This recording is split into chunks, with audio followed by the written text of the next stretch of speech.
Hi అందరికి. Finally Saturday night's main event అయిపోయింది. So ఈరోజు జరిగిన సాటర్డే నైట్స్ మెయిన్ ఈవెంట్ కొంచెం బాగుండే. సో మెయిన్ ఈవెంట్ మ్యాచ్ కిరాగా ఉంది. ఆయన రోమన్ రీన్స్ వచ్చిండు, సెత్ రాలిన్స్ బి వచ్చిండు. వీళ్ళిద్దరి మధ్యలో ఒక చిన్న బ్రాల్ జోన్కి దొరికింది, మామూలుగా లేకుండే ఎండింగ్. సో ఈరోజు సాటర్డే నైట్స్ మెయిన్ ఈవెంట్లో ఏమేమి జరిగినాయో అన్ని ఈ వీడియోలో మాట్లాడేద్దాం.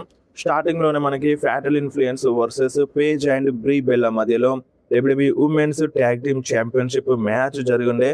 అండ్ మ్యాచ్ పైన నాకు జీరో ఇంట్రెస్ట్. చాలా మందికి ఈ మ్యాచ్ పైన అసలు ఇంట్రెస్టే లేకుండే, అయినా సరే ఈ మ్యాచ్ని చూసినాను. సో ఈ మ్యాచ్లో అంటే ఫ్యాటల్ ఇన్ఫ్లుయెన్స్ చీటింగ్ చేస్తారు. సో చీటింగ్ వల్లనే ఈ మ్యాచ్లో గెలుస్తారు. అండ్ ఇప్పుడు fatal influence new WWE women's tag team champions అయిపోయినారు. పేజ్ అండ్ బ్రీ బెల్లా ఈ మ్యాచ్లో ఓడిపోయారు. అండ్ తర్వాత ఏం జరుగుతుందో చూడాలి. మళ్ళీ రీమ్యాచ్కి ఏమైనా ఛాలెంజ్ చేస్తారా, నిక్కీ బెల్లా ఏమైనా రిటర్న్ చేస్తుందా? సో వీళ్ళ మధ్యలోనే గొడవలు చూపిస్తారు అనేది అది ముందు ముందు తెలుస్తుంది. అండ్ దాని తర్వాత డాన్ హౌజన్ వర్సెస్ జేడీ మెక్డానక్ మధ్య ఒక సింగిల్స్ మ్యాచ్, ఇది నోటీస్ క్వాలిఫికేషన్ మ్యాచ్. అండ్ ఈ మ్యాచ్లో మన జేడీకి డామినిక్ మిస్టీరియో హెల్ప్ చేస్తాడు. ఈ మ్యాచ్ అఫీషియల్గా స్టార్ట్ అయిన తర్వాత కూడా డామినిక్ మిస్టీరియో మన డాన్ హౌజన్ పైన అటాక్ చేస్తాడు. సో డాన్ హౌజన్ కూడా ఫైట్ బ్యాక్ చేయడానికి చూస్తాడు. అండ్ ఈ మ్యాచ్లో మినీ డాన్ హౌజన్స్ కూడా వస్తారు. సో మన డాన్ హౌజన్ ఏమో అంటే అక్కడ బాక్స్ ఉంటుంది అన్నమాట, ఆ ఎంట్రన్స్లో బాక్స్ ఉంటుంది, ఆ బాక్స్ దగ్గరికి వెళ్తాడు. అండ్ ఇక్కడ అదే టైంలో మినీ డాన్ హౌజన్స్ వస్తారు. డాన్ హౌజన్స్ వచ్చి మన డాము పైన జేడీ పైన అటాక్ చేయడానికి చూస్తాను. బట్ డామినిక్ మిస్టీరియో జేడీ కలిసి ఇద్దరు ఆ మినీ డాన్ హౌజన్స్ పైన అటాక్ చేసేస్తారు. అయినప్పుడు ఆ బాక్స్లో నుండి మన డాన్ హౌజన్ ఇంకొక మనిషిని తీసుకొస్తాడు. ఆ క్రేట్ ఉంది కదా, క్రేట్ బాక్స్లో నుండి ఇంకొక మనిషిని తీసుకొస్తాడు. అండ్ తను NBA ఛాంపియన్స్ మెంబరు. సో తను వచ్చి డాన్ హౌజన్కి హెల్ప్ చేస్తాడు అనమాట. సో రింగ్లోకి వచ్చి మన జేడీకి డామినిక్ మిస్టీరియోకి ఇద్దరికి చోక్ స్లామ్లు కొడతాడు. డామినిక్ మిస్టీరియోకి అయితే ఆ టేబుల్ పైన చోక్ స్లామ్ కొడతాడు. సో కొంచెం ఎంటర్టైనింగ్గా ఉంది ఈ మ్యాచ్. సో ఇప్పుడు ఈ మ్యాచ్ అంటే డాన్ హౌజన్ ఉంటాడంటేనే కొంచెం ఫన్నీగా ఏదో సంథింగ్ జరుగుతుందని ఎక్స్పెక్ట్ చేయొచ్చు. సో అదే ఇక్కడ జరిగింది. సో దీన్ని అడ్వాంటేజ్ తీసుకొని డాన్ హౌజన్ ఈ మ్యాచ్లో గెలుస్తాడు. సో గెలిచిన తర్వాత మినీ డాన్ హౌజన్స్ వస్తారు, వాళ్ళు వచ్చి రింగ్లో సెలబ్రేట్ చేస్తారు. ఇక్కడ ఈ మ్యాచ్ ఎండ్ అయిపోతుంది. And next Bayley versus Lyra Valkyria మధ్య ఒక సింగిల్స్ మ్యాచ్. సో ఈ మ్యాచ్ కొంచెం ఇంట్రెస్టింగ్గా ఉండే. ఎర్లీగానే మన లైరా వాల్కేరియాకి బస్టర్డ్ ఓపెన్ అవుతుంది, నోస్లో ఫుల్ బ్లడ్ వచ్చేస్తుంది. అయినా సరే మంచిగా ఫైట్ చేసింది. అండ్ మ్యాచ్ విన్నర్ విషయానికి వస్తే ఈ మ్యాచ్లో లైరా వాల్కేరియానే గెలిచింది.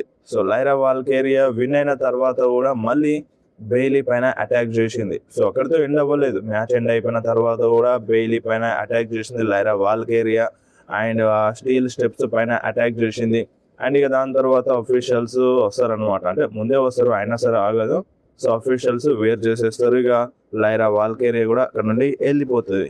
And next Saturday night's main event match CM punk and Cody roads versus గుంతర్ and సామీ జైన్ మధ్యలో. సో నిజంగా మ్యాచ్ అయితే బాగుంది. సో రీసెంట్ టైంలో కోడీ రోడ్స్ మ్యాచెస్లో ఇది ఒక బెస్ట్ మ్యాచ్ అని చెప్పుకోవాలి.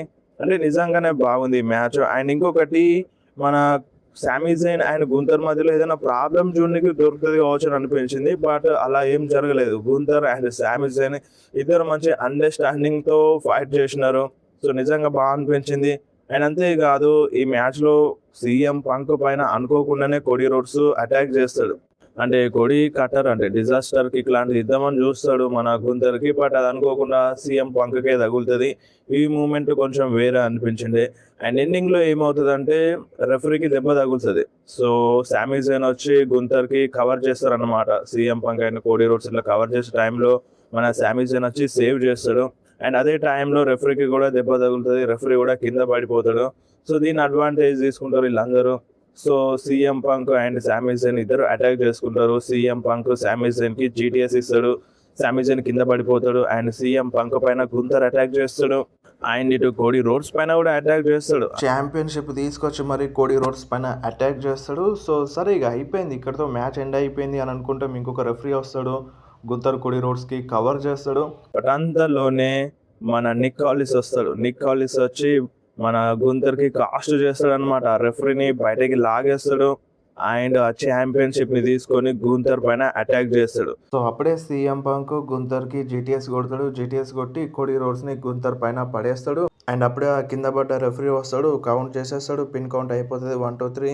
ఈ మ్యాచ్లో CM punk and Cody roads win అవుతారు. సో ఇక్కడ నిక్ కాలిస్ గుంతర్కి కాస్ట్ చేసిండు. సో దీని అర్థం ఏంటంటే నిక్ కాలిస్ వర్సెస్ గుంతర్ మధ్య మ్యాచ్ జరగబోతుంది సమ్మర్ స్లామ్లో. మొన్నటి వీడియోలోనే చాలా క్లియర్గా చెప్పినాను, గుంతర్ వర్సెస్ నిక్ కాలిస్ మ్యాచ్ దాదాపుగా సమ్మర్ స్లామ్లో జరుగుతుందని. సో ఇప్పుడు అదే చూపించినారు. అండ్ దాని తర్వాత CM punk and Cody roads ఇద్దరు రెస్పెక్ట్ ఇచ్చుకుంటారు. అండ్ ఆ championship Cody roads CM punk ఇచ్చేస్తాడు. సీఎం పంక్ సో అది భుజానికి వేసుకున్న టైంలో కోడీ రోడ్స్ కి దెబ్బ తగులుతుంది. ఆ ఛాంపియన్షిప్ అది పట్టించుకోకుండా సీఎం పంక్ వెళ్ళిపోతాడు మన కోడీ రోడ్స్ ని. సో చూడాలి మరి ఇది ముందు ముందు ఏమైనా హీల్ దానికి దారి తీస్తుందా అనేది. అండ్ నెక్స్ట్ మనకి బ్యాక్ స్టేజ్ లో జాలెన్ బ్రౌన్స్ అన్ని చూపిస్తారు. సో తను ఓటీసీ టీ షర్ట్ వేసుకుంటాడు, మన రోమన్ రీన్స్ టీ షర్ట్ వేసుకుంటాడు. సో తనిగా రింగ్ సైడ్ వచ్చేస్తాడు అనమాట. గొరిల్లా పొజిషన్ రాగానే అక్కడ మన రోమన్ రీన్స్ ఉంటాడు. రోమన్ రీన్స్ తో చేయగలిపి వాళ్ళిద్దరు ఎంట్రన్స్ తీసుకుంటారు. Roman Reigns theme song play అయిపోతుంది. Roman Reigns and Jalen Brunson ఇద్దరు రింగ్ లోకి అయితే వచ్చేస్తారు అనమాట. రింగ్ లోకి రాగానే ఫ్యాన్స్ మంచిగానే సపోర్ట్ చేసినారు. అండ్ రోమన్ రీన్స్ మైక్ తీసుకుని ఏమంటాడంటే ఇది చాలా కొత్తగా ఉంది, సో ఇది మునుపెన్నడు చూడండి, ఇది చాలా కొత్తగా ఉంది. అండ్ మీరు కూడా అనుకోవచ్చు ఇప్పుడు వీళ్ళు ఇక్కడ ఏం చేస్తున్నారని. సో వీళ్ళిద్దరు ఇక్కడ ఏం చేస్తున్నారని మీరు అనుకోవచ్చు. ఇది చాలా రేర్ మూమెంట్, ఇది ఎప్పుడు చూడని మూమెంట్, ఇది చాలా రేర్ మూమెంట్. ఒక గొప్ప వాళ్ళు ఇంకొక గొప్ప వాళ్ళని గుర్తిస్తారు.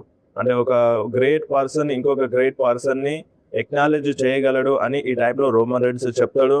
అండ్ అంతేకాదు రోమన్ రీన్స్ ఏమంటాడంటే అంటే ఇందులో పెద్ద దాయాల్సిన విషయం ఏం లేదు.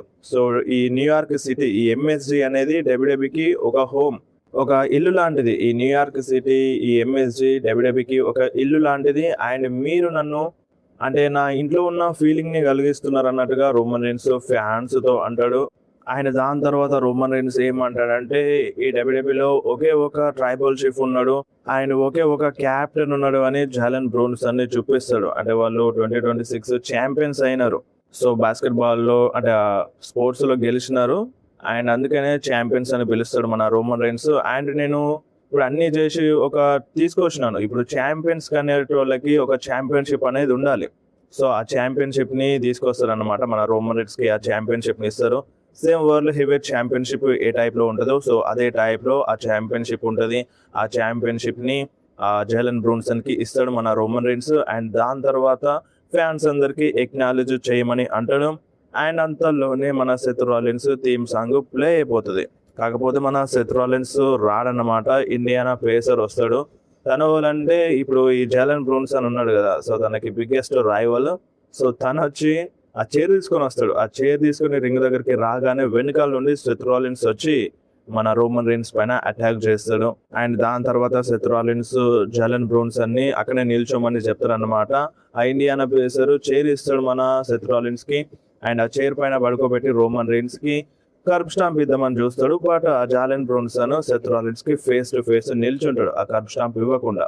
అండ్ అదే టైంలో రోమన్ రీన్స్ లేచి సెత్ రాలిన్స్ కి సూపర్ మ్యాన్ పంచ్ కొడతాడు. అండ్ దాని తర్వాత వెంటనే స్పియర్ ఇచ్చేస్తాడు.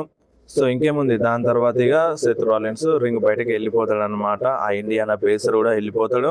అండ్ దాని తర్వాత మనకి అంటే మన రోమన్ రీన్స్ దగ్గర ఛాంపియన్షిప్ ఉంది కదా, అండ్ ఇటు మన రోమన్ రీన్స్ ఆ జాలెన్ బ్రౌన్సన్ కి కూడా ఒక ఛాంపియన్షిప్ ని ఇస్తాడు. అదే టైంలో వాళ్ళకి అంటే మన ఆ జాలెన్ బ్రౌన్సన్ గెలిచిన ట్రోఫీని తీసుకొస్తారు అనమాట. ట్రోఫీని రింగ్ లో పెడతాడు. అండ్ మన రోమన్ రీన్స్ ఆ ఛాంపియన్షిప్ ని మన జాలెన్ బ్రౌన్సన్ కి తొడిగి అండ్ రోమన్ రీన్స్ ఛాంపియన్షిప్ ని కూడా తనకిస్తాడు. అండ్ రోమన్ రీన్స్ ఆ ట్రోఫీని పైకి లాబడతాడు అనమాట. సో ఇక్కడే సాటర్డే నైట్స్ మెయిన్ ఈవెంట్ అయిపోయింది. సో మీకు సాటర్డే నైట్స్ మెయిన్ ఈవెంట్ ఎలా అనిపించిందో కింద కామెంట్ లో మెన్షన్ చేయండి.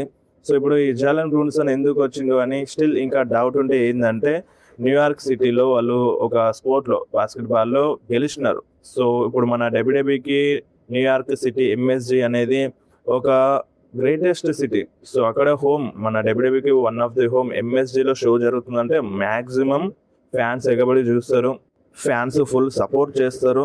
సో డబ్ల్యూడబ్ల్యూ తరపున ఒక గిఫ్ట్ అనుకోవచ్చు ఎంఎస్జికి, ఆ న్యూయార్క్ సిటీని గుర్తించారు. అంటే ఒక వాళ్ళు గెలిచినందుకు వీళ్ళు సెలబ్రేట్ చేసినారు అన్నట్టుగా ఈ టైప్లో మన డబ్ల్యూడబ్ల్యూ ప్లాన్స్ చేసింది రోమన్ రీన్స్ చేత. సో అదన్నమాట. సో ఇప్పుడు వీళ్ళిద్దరిని మరి సమ్మర్ స్లామ్ మ్యాచ్లో తీసుకొస్తారా అని డౌట్లు ఉంటాయి. సో అలా ఏం తీసుకురావద్దు. సో అది ఇది వేరేది అది వేరేది. సో ఇక్కడ గెలిచినారు కాబట్టి ఒక సెలబ్రేషన్ టైంలో వాళ్ళకి ఒక మంచి గిఫ్ట్ ఇవ్వాలన్నట్టుగా చేసినారు, కానీ మన డబ్ల్యూడబ్ల్యూఈ సమ్మర్ స్లామ్ లో ఏం తీసుకురారు వీళ్ళిద్దరిని, ఈ జాలెన్ బ్రూన్సన్ ని అండ్ అటు ఇండియానా పేసర్ మెంబర్ ని. సో మీకు ఎట్లా అనిపించింది సాటర్డే నైట్స్ మెయిన్ ఈవెంట్ కింద కామెంట్ లో మెన్షన్ చేయండి.